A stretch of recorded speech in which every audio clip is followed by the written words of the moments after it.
রাজ। Hello Fahim ভাইয়া, কেমন নাকি?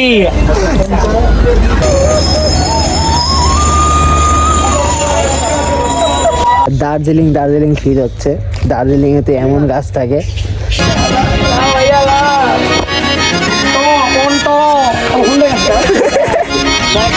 এই রাজু ভাইয়া, ছোট কি অবস্থা?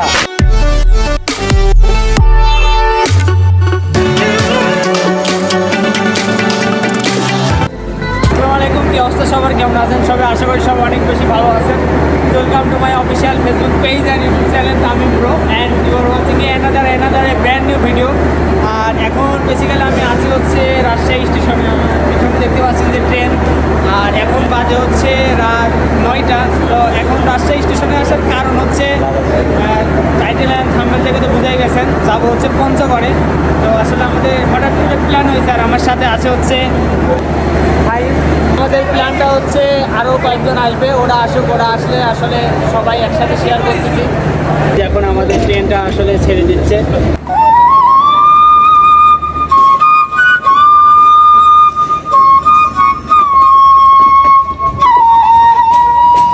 আমরা এখন ট্রেনের মধ্যে আছি, আর এখন এখান থেকে হচ্ছে আমরা পঞ্চগড়ে এই যে ফাইম আছে।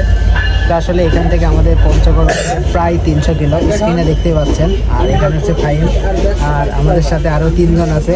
তো 3 জন হচ্ছে রাজ। হ্যালো ফাহিম ভাইয়া, কেমন নাকি?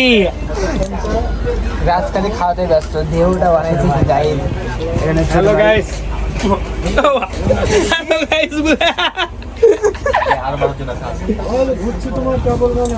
আমাদের এক বড় ভাই আছে রাজশাহী ইউনিভার্সিটি। তো ভাই পিছনে আসলে সাইকোলজি 71 ব্যাচ, বুঝি নাই ভাই। রাজশাহী ইউনিভার্সিটির সাইকোলজি 68 সাইকোলজি 68 ব্যাচের বড় ভাই আছে। আসলে সে বাংলাদেশে হচ্ছে খেলা দেখতে ব্যস্ত। তো আর বেশি কথা না, এই যে আমাদের শেখ চৌধুরী ভাই, কিছু বলেন। ভাই বলার মতো কিছুই নাই। বাংলাদেশের খেলা দেখতে বিজি, দেখেন সাইকোলজি 68। তো আর বেশি কথা না, ট্রেন মনে হয় কিছুক্ষণের মধ্যে ছাড়বে। তো আমরা যখন ব্রেক নেব তখন আবার ইনশাল্লাহ দেখা হচ্ছে। এই ছেলে ঘুমাচ্ছ কেন?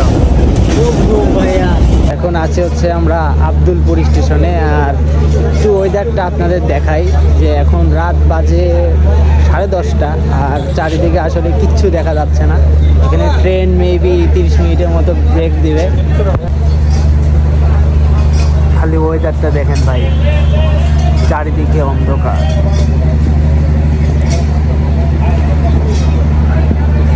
আমাদের থাকার কথা ছিল আজকে রাজশাহীতে, এখন যাচ্ছি কই? আসছে প্রচুর ঠান্ডা।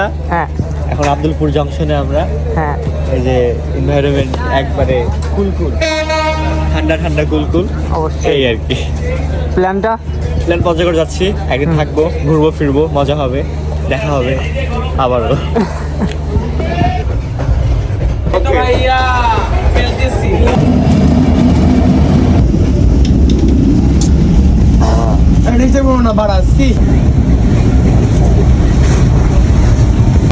হাইমের এলাকাতে চলে আসছি।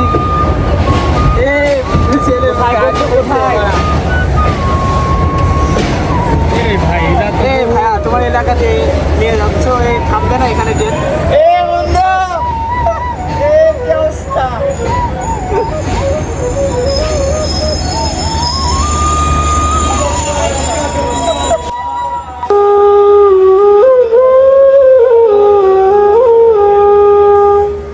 কিছু বলার নাই, বিষয় হচ্ছে যে বাসায় যাইতে পারলাম না, কষ্ট লাগতেছে। বাসায় একটু এখন বাদ দিলাম। কাহিনী হচ্ছে আমিও তো ভাইয়া জয়পুরহাট কোনোদিন আসি নাই। আমরা যাবো কবে বলো? তুমি 24/7 যখন ইচ্ছা। যখন ইচ্ছা। তোমার না নিয়ে যাওয়ার কথা ছিল, এবার নিব পরে নিব ইনশাআল্লাহ। শিওর? শিওর।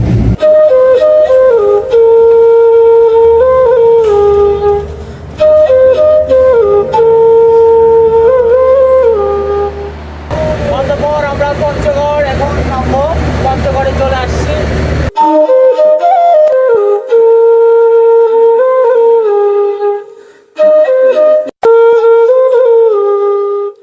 তো আমরা স্টেশন থেকে আমরা একটা অটোতে করে চলে আসছি হচ্ছে এটা হচ্ছে আপনার পঞ্চগড় সদরে। তো আপনারা যারা হচ্ছে হোটেলের জন্য মানে খাইতে আসবেন তখন হচ্ছে পঞ্চগড় সদরে আসতে হবে। এখানে সব হোটেল আর কি। আর আমরা এখানে এই যে নূরজাহান হোটেল অ্যান্ড রেস্তোরাঁ এখানে চলে আসছি। রেল স্টেশন থেকে হ্যাঁ 10 টাকা করে ভাড়া বাজারে। আচ্ছা বাজার থেকে সদরে হ্যাঁ শহরে এখান থেকে আছে 80 টাকা ভাড়া আছে বাস। ওই যে তেতুলিয়া তেতুলিয়া আর যদি 80 টাকা আছে এখান থেকে ভাড়া। আর হ্যাঁ। যদি অটোতে করে মনে করে 100 টাকা নেয়। ও 100 মানে জনপ্রতি 100 জনপ্রতি স্পটগুলো দুইটা দেখাবে। মানে তেতুলিয়াতে নামাই দিবে তেতুলিয়া নামাই দিবে স্পট দেখাই সবগুলো। দুইটা spot। আর হোটেলগুলোতে সদরে সব কিছু হ্যাঁ না? সদরে। এখন এই যে আমরা হোটেল থেকে বের হচ্ছি। আমরা হচ্ছে সকালের নাস্তা করে এখন বাজে হচ্ছে সকাল 8টা। আমাদের নাস্তাতে খরচ পড়ছিল হচ্ছে খিচুড়ি নিয়েছিল 40 আর ডিম হচ্ছে 25। আর আমরা নিয়েছিলাম হচ্ছে পরোটা হচ্ছে 10 করে নিয়েছিল 10 টাকা করে। তো আমাদের মোট বিল আসছে হচ্ছে 480 টাকা। 5 জন আমরা ছিলাম।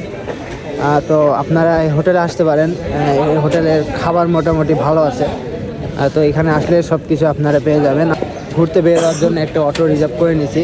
তো মামা কই যাবে সেটা মামার থেকে জানি। আমরা এখন কই যাব ঘুরতে?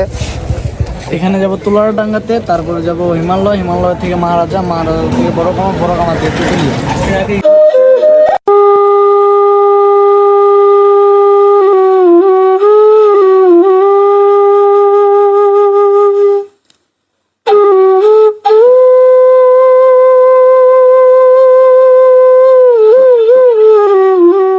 রাস্তা দিয়ে যাইতে যাইতে একটা পার্কের মতো দেখতেছি। এটা নাম হচ্ছে সোনার বাংলা পার্ক। তো এখানে ছবি তোলার জন্য আর কি আমরা দাঁড়াইলাম। আর নিচে হচ্ছে একটা অ্যাস্থেটিক একটা ভিউ আছে। এই যে আমার পিছনে দেখতে পাচ্ছেন, এই যে এইদিকে এখানে সবাই ওই যে ওইখানে সবাই ছবি তুলতে ব্যস্ত। আমিও যাব একটু পর। তো এখানে অনেক ভালো ভালো ছবি উঠবে।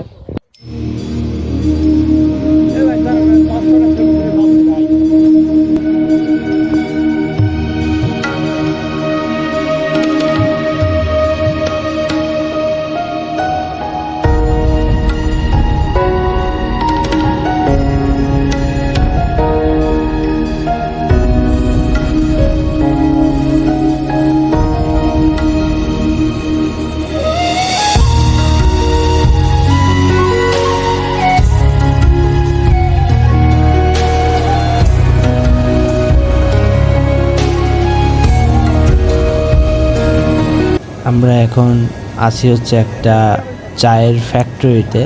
তো এখানে দেখতেই পাচ্ছেন অসংখ্য চায়ের পাতা। এই পাতার থেকে আসলে চা পাতাটা উৎপন্ন হয়।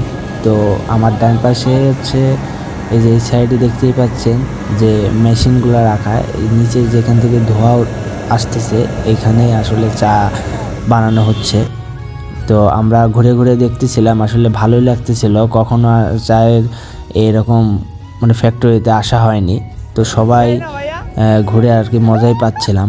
তো লাস্টে আমরা চাও খেয়ে তারপরে এখান থেকে বের হয়েছি। আমরা এখন আছি হচ্ছে এটা তালমাটি ইন্ডাস্ট্রিজ লিমিটেড। এখানে আসলে চায়ের পাতা থেকে কিভাবে চা উৎপন্ন হয় এটা ভিতরে আর কি তারা হচ্ছে ভিডিওটা আমাদের করতে দেয়নি। তো যতটুকু সম্ভব হয়েছে এটা করছি আর কি। তো তোমার চা এখানে এসে কি এক্সপিরিয়েন্স কি? আসলে সুন্দর, বাট মানে যে হচ্ছে চাটা যেভাবে বানায় মানে যাকে বলে প্রোডাকশন, হ্যাঁ ওটা দেখতে পারলাম না। মানে আমি দেখছি কিন্তু আপনারা তো দেখতে পারলেন না। মানে ওনারা ভিডিও করতে দেয়নি, ভিডিও আমরাও আলাউ ছিলাম না। অনেক ভাইটি অনেক ভালো ছিল আমার এই ভাইটি। তার থেকে পারমিশন নিয়ে আমি মানে অনেক কষ্ট করে আমরা সবাই ঢুকছি। হ্যাঁ, সে পারমিশন দিয়েছে, তাকে ধন্যবাদ অনেক।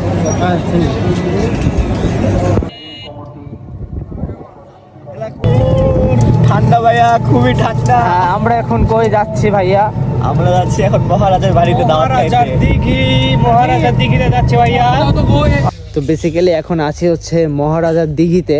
আর আমার আশেপাশে হচ্ছে গাছ, এগুলা মনে হয় মেহগনি গাছ আমার পিছনে যেগুলো আছে। আর দার্জিলিং ফিল হচ্ছে। দার্জিলিংয়েতে এমন গাছ থাকে। আর এই পাশে হচ্ছে দিঘিটা, এটা লম্বায় অনেক বড়, যে এই পাশ থেকে দেখতে পাচ্ছেন। এই পাশ থেকে এই পাশ অনেক বড়, আসলে কুয়াশা, সেই কুয়াশা, সেই জন্য দেখাতে পারতেছি না।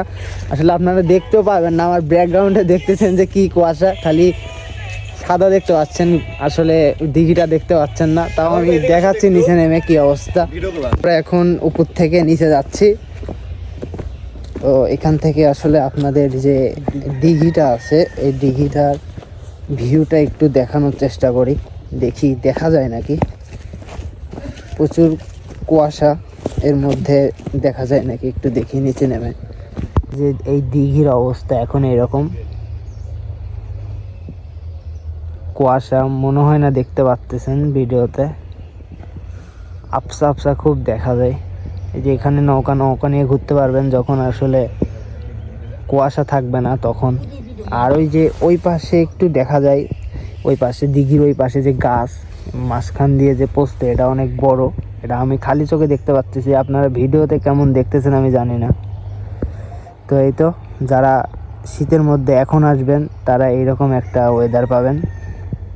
তো তুমি কি দেখতে পাচ্ছ দিঘি এই পাশ থেকে ওই পাশে? দিঘিটা মানে কুয়াশা, তো কুয়াশার জন্য আর কি দেখা যায় না, কিন্তু বোঝা যাইতেছে প্রস্থটা অনেক বড় দিঘি। ওই পারও যে গাছ টাছ ওগুলো দেখা যাইতেছে।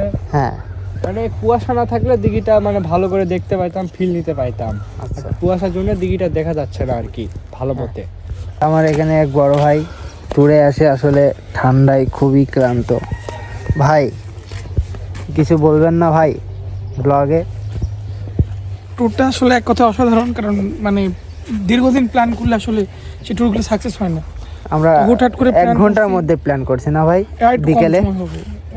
হুটহাট প্ল্যান করতে চলে এসেছি, মানে যা চাইছিলাম তার চেয়ে অনেক বেশি হয়েছি। আর এক কথাই সে ঘোরার প্ল্যান যেমন ছিল হচ্ছে ডাক বাংলো, তারপর বাংলা বান্ধা, আমরা এইদিকে তো যাবো ঘুরতে একটু ঘুরতে আবার পুরো পঞ্চগড়ি ঘুরে ফেলতেছি, হ্যাঁ। যার জন্য একটা বেস্ট ট্যুর আমার কাছে মনে হচ্ছে। মিকি মাউস আছে আমাদের সাথে, Oh no! সব কিছু আছে। তো মিকি মাউসকে পাইতে হলে আগে আমাকে পাইতে হবে। তো যারা যারা ফাইমকে পাইতে চান অবশ্যই আমার ইনবক্সে কমেন্ট না না, করেন। মিকি মাউসকে পাইতে চান তারা তোমাকে ইনবক্স করবে, কারণ মিকি মাউসকে পাইতে হলে তো আগে আমাকে পাইতে হবে। হ্যাঁ, আগে ফাইমকে পাইতে হবে। এটাই হচ্ছে বিষয়। পঞ্চগড় জেলা সদর থেকে মাত্র 15 কিলোমিটার দূরে অমরখান ইউনিয়নে অবস্থিত এই মহারাজার দিঘি। ধারণা করা হয় ভিতরকন নামের 1500 বছরের প্রাচীন ঐতিহাসিক এক রাজ্যে মহারাজা পৃথু রাজত্ব করাকালীন এই দিঘিটি খনন করেন। এটি প্রায় 54 একর জায়গা জুড়ে অবস্থিত। দিঘির পার্শ্ব আয়তন উত্তর দক্ষিণে 800 গজ ও পূর্ব পশ্চিমে 400 গজ। পাড়ের উচ্চতা প্রায় 20 ফুট, পানির গভীরতা 40 ফুটেরও বেশি বলে স্থানীয় লোকজনের ধারণা। এবং গাছপালায় ঘেরা মহারাজার দিঘির চারপাশে প্রায় 10টি ঘাট রয়েছে। প্রতি বছর বাংলা নববর্ষ উপলক্ষে মহারাজার দিঘির পাড়ে এক বিশাল মেলার আয়োজন করা হয়।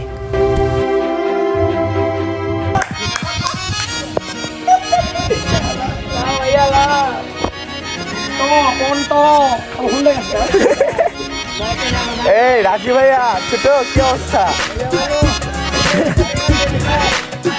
ওই যে আমি ওই পাশে। তো আমরা হচ্ছে চায়ের স্বর্গে, চা বাগানের স্বর্গে চলে আসছি। চারিদিকে খালি চা বাগান। অনেকক্ষণ ছিলাম, অনেক ফটোশুট করছি। আমরা এখন ভাই ভাই এখন যাব তেতুলিয়া। তেতুলিয়া, সরাসরি তেতুলিয়া। হ্যাঁ, এইদিকে আমাদের গাইস, তো শোনো, এখন যাবো তেতুলিয়া। এখন যাবো আমরা তেতুলিয়া। হ্যাঁ তো এখানে আমার বন্ধু ফাহিম আছে, হ্যাঁ, যার পাওয়ারে আমরা এসেছি পঞ্চগড়ে। ঠিক আছে। তো আমাকে সব স্পন্সর করেছে। বড় ভাই রাজশাহী ইউনিভার্সিটি, আর ছোট ভাই হচ্ছে ডাবিয়ান। ডাবিয়ান না? ডাবিয়ান। রুয়েটিয়ান। হ্যাঁ, তুমি রুয়েটিয়ান না? আর ফাহিম হচ্ছে বুয়েটিয়ান। আল্লাহ রুয়েটিয়ান, রুয়েটিয়ান, ঢাবিয়ান, রাবিয়ান। রাবিয়ান, না টুইস্ট আছে কমার্স থেকে। আর মামা সুইটিয়ান। সুইটিয়ান। শোনো আমি বলি, এগুলো স্বপ্নে, বাস্তবে না। আমাদের তো 3-4টা হচ্ছে প্লেস আপনারা ঘুরে দিলেন, তো আপনার নাম্বারটা একটু দিয়ে দেন যদি আমাদের রেফারেন্সে কেউ আসে। 01726 হ্যাঁ। 774901। আর আমাদের হচ্ছে কোন দিক দিয়ে নিয়ে আসছেন ভাই এখানে? নিয়ে আসছি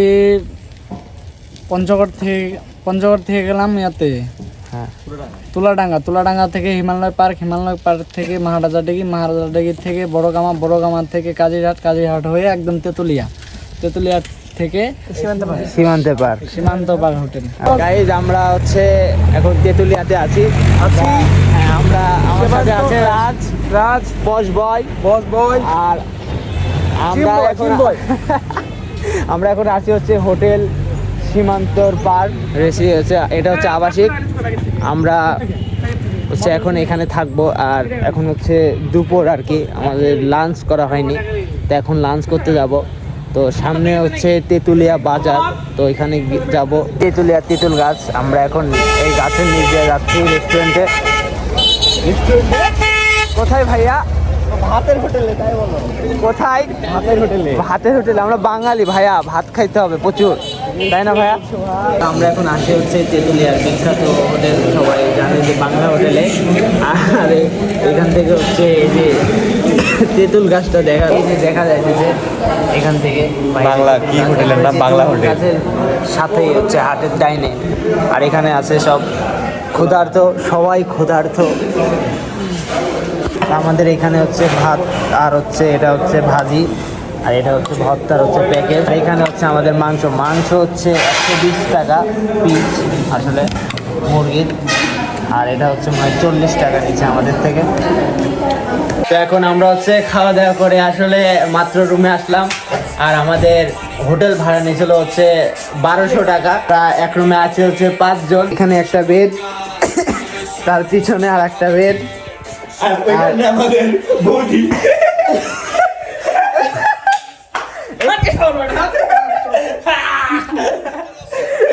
এখানে ওয়াশরুম, আর এই যে এখানে সবাই আছে। ভাইয়া রুম, আমাদের রুম কেমন ভাইয়া? হ্যাঁ রুম কেমন ভাইয়া? রুম দেখলেই তো এরকমই ভালো। এই জায়গায় friendly room, budget friendly room, ভালো। এখন বাজে হচ্ছে কয়টা? 9টা না, এখন 9টা বাজে, আর আমরা এখন বের হয়েছি। আসলে তেঁতুলিয়াতে দেখতেই পাচ্ছেন কি ওয়েদার, এখন হচ্ছে পরে 13 ডিগ্রি, আর চারদিকে কিছু দেখা যায় না। এই যে ভ্যানটা আসতেছে, আমরা এখান থেকে দেখতে পাচ্ছি না। খুবই মারাত্মক ওয়েদার, প্রচুর ঠান্ডা, কাঁপাকাঁপি করতেছি।